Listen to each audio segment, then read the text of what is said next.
दोस्तों, जेके आईटी मंत्र YouTube channel में आप सभी का स्वागत है। आज हम इलेक्ट्रिशियन थ्योरी का प्रीवियस ईयर का पेपर लेकर उपस्थित हुए हैं और ये पेपर आईटीआई सेकेंड ईयर का 2 फरवरी 2021 को हुआ था। सेकेंड शिफ्ट का पेपर है। 2 पीएम से 5 पीएम के बीच का जो पेपर है उसी शिफ्ट का है और इसमें आपको 20 एमसीक्यूज मिलने वाले हैं।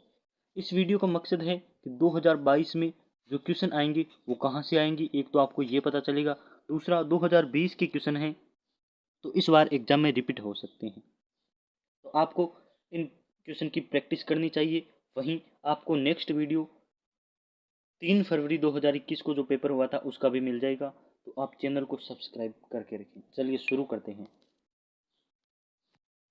पहला जो क्वेश्चन है वो है कि सत्य तालिका किस लॉजिक गेट को संदर्भित है। तो लॉजिक गेट आपको पहचाना है, इसके लिए मैं एक आपको सिंपल सी ट्रिक दे देता हूँ। यहाँ ए भी लिखा है तो आपको करना है एंड गेट, ए बी लिखे तो आपको एंड गेट करना है, वहीं ए प्लस बी लिखे तो आपको नोर गेट करना है। तो ये आप कर सकते हैं, यहाँ आपको एंड गेट आंसर रहेगा। अगला क्वेश्चन पूछा है वो है कंट्रोल पैनल वायरिंग में वायरिंग एक्सेसरी का नाम आपसे पूछ लिया है। तो ये आपको वायरिंग एक्सेसरी पहचाननी है और आप इसका नाम दे सकते हैं। इसका आपको निमी के असाइनमेंट के जो मिले हैं उसमें इसका उद्देश्य भी पूछा है, इसका अनुप्रयोग भी पूछा है, तो वो भी आपको पता होना चाहिए। ये डिन रेल दे रखी है और डिन रेल का काम होता है बिना स्क्रू व पेच के लग जाती है डिन रेल। तीसरा क्वेश्चन पूछा है वो है एसी ड्राइव के ब्लॉक आरेख में एक्स के रूप में चिन्हित घटक का नाम क्या है। तो ये एक्स के रूप में चिन्हित घटक आपको दे रखा है, इसका नाम आपको पहचान करना है। यही आपको डायग्राम दे रखा है, इसमें एक्स भाग का नाम बताइए। तो एक्स भाग का आप नाम बताएंगे तो वो है डीसी बस। डीसी बस यहाँ एक्स भाग का नाम है। ये क्वेश्चन इस बार रिपीट हो सकता है। क्वेश्चन है अल्टरनेटर को कैसे रेटेड किया जाता है। तो केवीए में इसे रेटेड करते हैं। ये क्वेश्चन इस बार रिपीट होने के चांस है, तो 2022 के एग्जाम में आपको देखने को मिल सकता है। अगला क्वेश्चन पूछा है वो है ओएच लाइन में उपयोग किए जाने वाले इंसुलेटर का नाम। तो ये आपको इंसुलेटर देखना है और इसका नाम बताना है। इसका नाम मैं आपको बता देता हूँ, सेकल इंसुलेटर आपको दे रखा है। तो आपको इन क्वेश्चन की ज़्यादा प्रैक्टिस करनी है क्योंकि इसी प्रकार के क्वेश्चन आपको एग्जाम में देखने को मिलेंगे। वाइंडिंग वायर में वायर गैप को बहुत पास रखने और पिन इंसुलेटर को टाइट होने का कारण है, स्पार्किंग से बचाने के लिए ऐसा किया जाता है। वहीं यदि हम अगले क्वेश्चन की बात करें तो अगला क्वेश्चन दे रखा है आईएसआई के अनुसार घोषित वोल्टेज 240 है, तो न्यूनतम कार्यकारी वोल्टेज सिंगल फेज का पूछा है। तो सिंगल फेज का कार्यकारी वोल्टेज होगा 228 वोल्ट। यदि 240 मान घोषित वोल्टेज है तो कार्यकारी 200। सर्किट ब्रेकर के टूटने की क्षमता को का मूल्यांकन करते हैं एमवीए में और अल्टरनेटर को केवीए में रेटेड करते हैं। तो ये आपको ध्यान रखना है। एसी और डीसी आपूर्ति दोनों में किस प्रकार के रिले प्रयोग करते हैं। तो आवेग रिले या इम्पल्स रिले दोनों में प्रयोग की जाती है।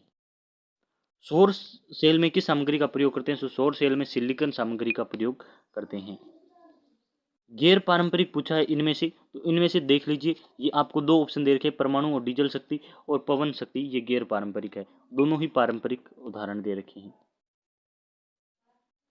किस शब्द से तात्पर्य है कि किसी पदार्थ का द्रव्यमान इलेक्ट्रोलाइट से 1 कूलम विद्युत धारा मुक्त करता है। तो ये ऑप्शन नंबर डी यहाँ सही आंसर है।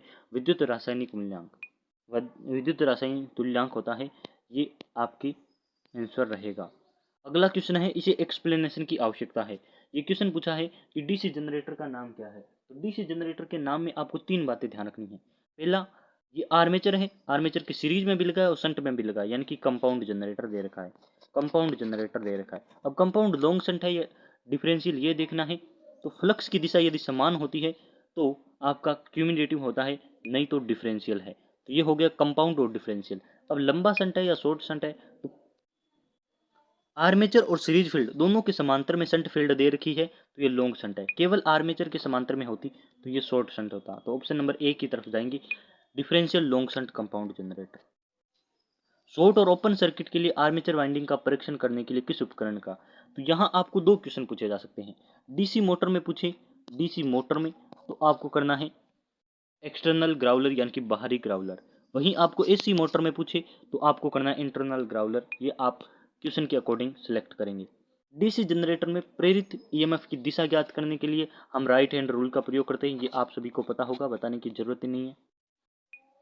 और आज का लास्ट क्वेश्चन है, डीसी मोटर की गति नियंत्रण विधि क्या है? तो ये आर्मेचर है, और आर्मेचर की समांतर में लगा है, तो ये होगी आर्मेचर डाइवर्टर विधि। ऑप्शन नंबर डी की तरफ जाएंगी, आर्मेचर डाइवर्टर विधि। अगला वीडियो आपको 3 फरवरी का जो पेपर हुआ था उसके आंसर मिलने वाले हैं, तो चैनल को सब्सक्राइब करके रखें और वीडियो को लाइक जरूर करें।